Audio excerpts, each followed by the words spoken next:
The T30 is an 82-ton heavy tank. It was equipped with the most powerful gun in the history of American armor up to that time. The summer of 1944 presented a severe challenge for American tank crews fighting in Normandy. Previously, Sherman medium tank crews had successfully engaged Italian and German forces in North Africa. However, they soon encountered a threat that rendered their tanks largely ineffective. Firing from the dense French hedgerows and the stone walls of Normandy villages, German Tiger heavy tanks ambushed American columns. The newly deployed King Tigers were also present. They featured frontal armor reaching 150 millimeters. The 75 and 76 millimeter shells from the Shermans often failed to penetrate these heavy tanks. In return, 88 millimeter armor-piercing shells frequently penetrated the American armor. In a matter of weeks, hundreds of Shermans were destroyed in Normandy. At this point, the United States command recognized the scale of the issue. The problem stemmed from the American command relying heavily on their previous North African victories. Successes in Tunisia and Sicily had convinced the military leadership that medium tanks were sufficient. Heavy tanks were perceived as an expensive and cumbersome burden. The development program for the M6 heavy tank was largely suspended. This vehicle had been created at the start of the war. However, it performed poorly in trials. The M6 weighed almost 66 tons. It also featured relatively weak armament for its weight class. Additionally, the tank frequently suffered from transmission failures. Because of this, the command halted the development of heavy tanks. They focused their efforts on mass-producing Shermans instead. This decision led to heavy casualties among American tank crews in the summer of 1944. By late July, significant concern had arisen among the American military leadership. It became clear that their existing armor could not compete effectively against German heavy tanks. Urgent meetings were held consecutively. Generals demanded immediate solutions, and designers urgently searched for an answer. The first idea was a major modernization of the M6. Designated as the M6A2E1, the proposal involved mounting a new turret. This turret featured a 105 millimeter gun mounted onto the old chassis. However, General Lucius Clay opposed this idea. He pointed out that the upgraded tank would weigh around 85 tons. Yet, it would still retain the flaws of the original design. These included poor mobility and an unreliable suspension. On August 14, 1944, a new proposal was introduced at another meeting. Designers aimed to create an entirely new heavy tank, the T29. This vehicle was to be based on the chassis of the T26. They planned to use the turret and armament from the M6A2E1. In theory, the 105 millimeter T5E1 gun could defeat German Tigers at significant ranges.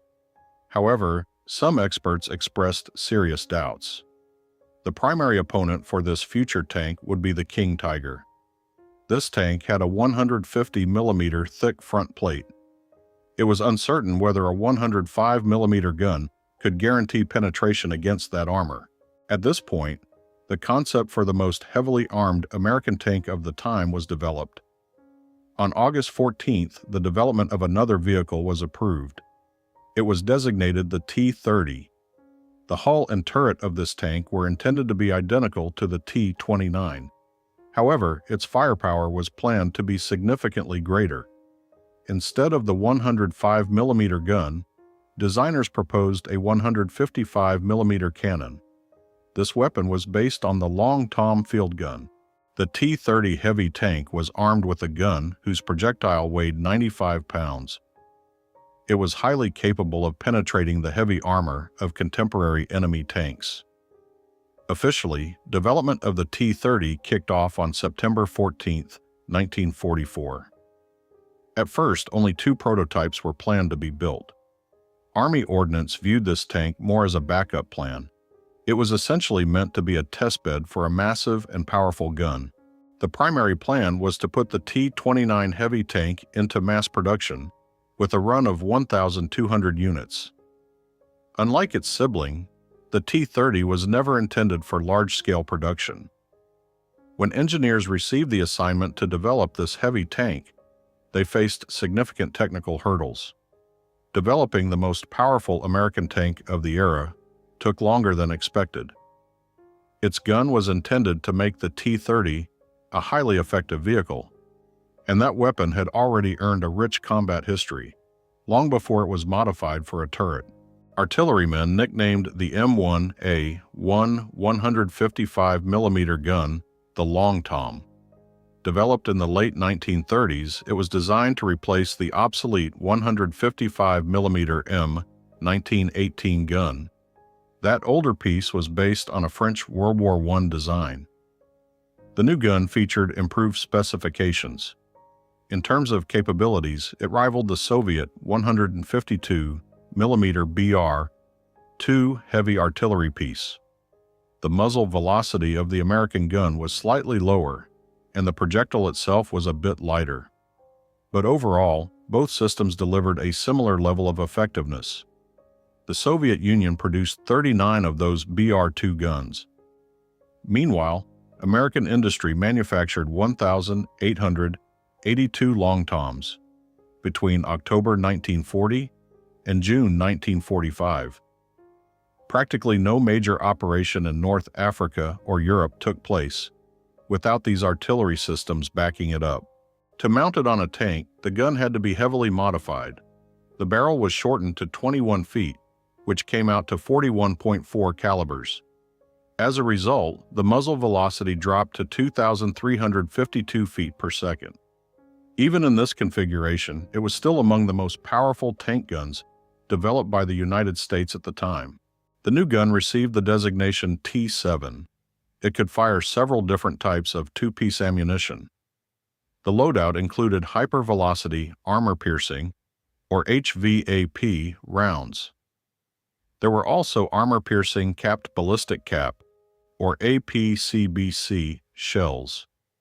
In addition, the crew could fire high-explosive and smoke rounds.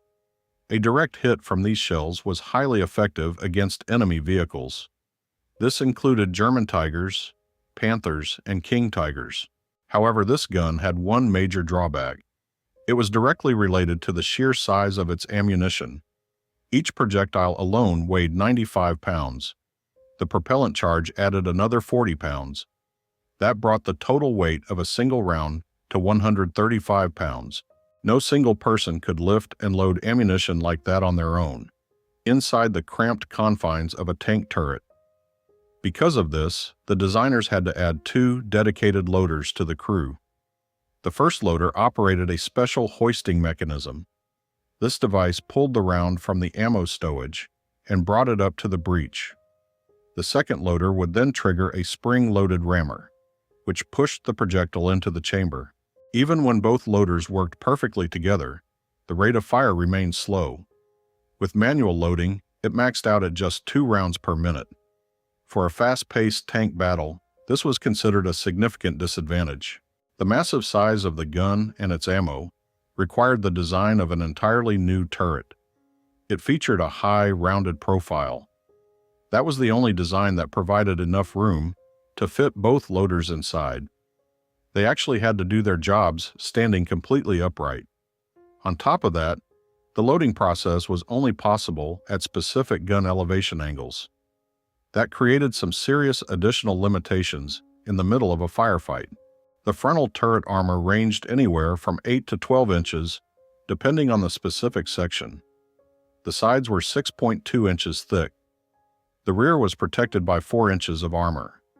Protection like this made the T30 highly resilient. Most enemy anti-tank weapons struggled to penetrate it from the front. The hull armor was equally substantial. The upper glacis plate was 4 inches thick and steeply sloped.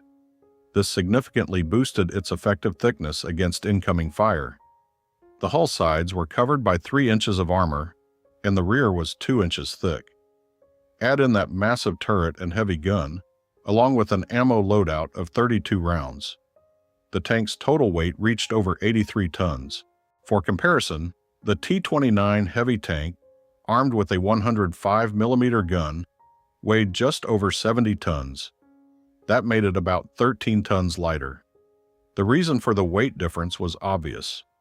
The T30 mounted a much heavier main gun. However, the T29 had a larger ammo capacity. It carried 63 rounds compared to just 32 in the T30. Alongside the main gun, the tank was armed with 2 machine guns. A 50 caliber Browning M2 heavy machine gun was mounted coaxially to deal with light armor and enemy infantry. Additionally, a 30 caliber Browning M1919A4 was mounted in the bow for close-range defense. The crew consisted of 6 men. There was a commander, a gunner, 2 loaders, a driver, and a radio operator. The radio operator also manned the bow machine gun. Getting an 83-ton tank moving with proper battlefield mobility was a major engineering challenge. Initially, designers planned to use the gasoline-powered Ford GAC engine. With a displacement of 1,647 cubic inches, it put out 770 horsepower. Since this was the exact same engine slated for the T29, standardizing the power plants seemed like a logical step. This would simplify production and logistics. However, early calculations revealed a major problem. The power-to-weight ratio was critically low. For a vehicle of this size, 770 horsepower just was not enough. This resulted in barely 10 horsepower per ton. This lack of power threatened to make the tank sluggish. It would not be able to keep pace with the rest of the armored formation. By late 1944, the heavy tank program's outlook had completely changed. It became obvious that neither the T29 nor the T30 would be ready in time for the war in Europe. Allied forces were already advancing on the German border. While German heavy armor still posed a threat, the overall tide of the war had firmly turned in favor of the Allies. As a result, production orders for the new heavy tanks were cut back. However, the program was not scrapped entirely. Instead, engineers were given a chance to slow down, refine the designs, and fix existing issues. This led to a change in the powertrain. They dropped the Ford GAC in favor of the Continental AV1790. This massive air-cooled engine had a displacement of 1,769 cubic inches. It could generate up to 810 horsepower. Adding 40 horsepower provided several key advantages. Air cooling made it less vulnerable to battle damage. It eliminated the complex network of coolant lines and radiators. These are typically the first components to be punctured by fragmentation or a stray bullet. Furthermore, the Continental engine was reliable and easier to service. This was a critical factor for such a heavy and complex vehicle. The power-to-weight ratio of the T30 with the new engine was 10.68 horsepower per ton. This was nearly identical to the T29 E3 tank at 10.74. Along with the engine, the transmission was replaced. After a series of tests, engineers chose the Allison CD 850 automatic transmission. It offered smoother shifting. This reduced the physical strain on the driver. Steering a vehicle weighing over 167,000 pounds required significant physical effort. Easing the driver's workload directly impacted the combat effectiveness of the tank. The turret also underwent a major redesign. Initially, the T30 was planned to be fitted with the turret from the upgraded M6A2E1 tank. This was known as the T29 style turret. However, during the testing and mock-up phases, issues with its armor layout were discovered. Projectiles and fragmentation could penetrate through the vision blocks and gaps in the armor. This posed a serious threat to the crew. The designers revised the plans. This resulted in significant changes to the turret. Only the basic concept remained from the original design. Nevertheless, the turrets for the T29 and T30 tanks shared a standardized design. The main differences were the number of coaxial machine guns and the main gun mount. While the design was being finalized, the battles in Europe concluded in the spring of 1945. On May 8th, Germany signed its unconditional surrender. With the end of the European theater, the primary operational environment intended for the T30, was no longer a factor. However, fighting continued in the Pacific against Japan. American military planners were preparing for a potential invasion of the Japanese home islands. Heavy tanks with significant firepower were considered for breaching fortified positions. The first T30 prototype was completed in March 1945. By the end of the month, the tank was transported to the Aberdeen Proving Ground for comprehensive testing. In August 1945, the atomic bombings of Hiroshima and Nagasaki brought an end to World War II. Following Japan's surrender, the immediate need for heavy assault tanks ceased. Nevertheless, the T-30 program was not canceled. The tank served as a valuable platform for testing new engineering concepts. While it is often stated that only 2 T-30 prototypes were built, official records show that by May 1947, 6 prototypes had been manufactured. Each of these tanks was utilized in different testing roles. This contributed to American armor development. All of them were equipped with the upgraded Continental AV-1790A engine.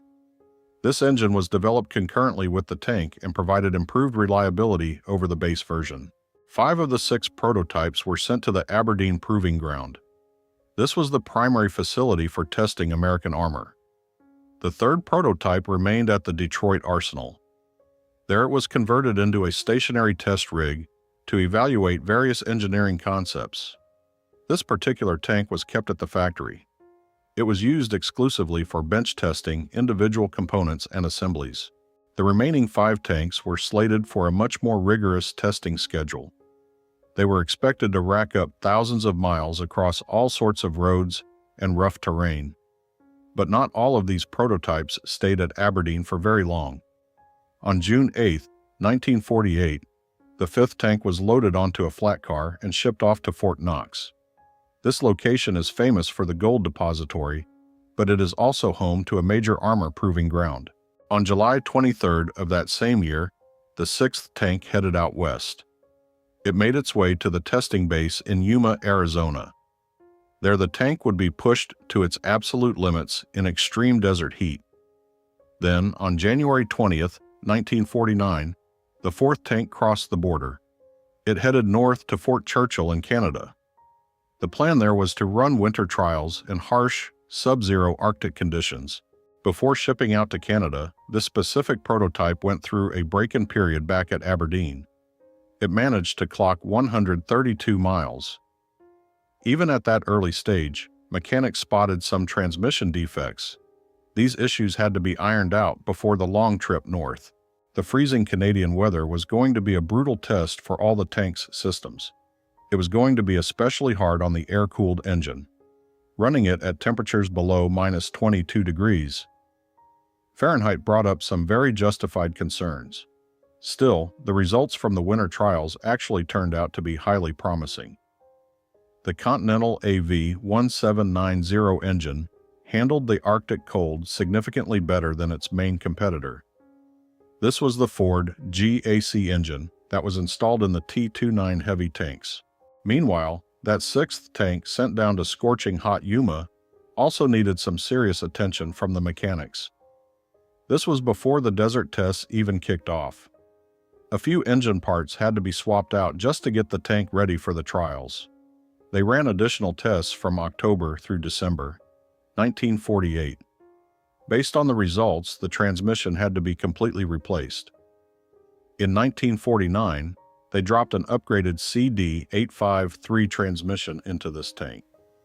This proved to be far more reliable than the original setup. The real record holders among the prototypes were the 1st and 2nd tanks. They stayed at the Aberdeen Proving Ground, going through the most intense testing program of the bunch. The 1st tank racked up 497 miles. Of those, 88.5 miles were driven during tests with the CD852 transmission. But the absolute record among all American experimental heavy tanks was set by the 2nd prototype. This tank covered a total of 2,340 miles. Out of those, 927 miles were driven using the CD852 transmission. During the trials, the engine and transmission were swapped out multiple times, However, the overall picture favored the Continental power plant. It proved to be far more reliable than the Ford GAC engine. The results of these months-long trials led to a clear-cut conclusion. The air-cooled Continental AV 1790 engine outperformed its rival across all key metrics. It turned out to be more powerful, more reliable, and easier to maintain. Most importantly, it ran just as well in the freezing Arctic cold of Canada as it did in the scorching heat of the Arizona desert. This victory in the comparative trials shaped the future of American tank design for decades to come.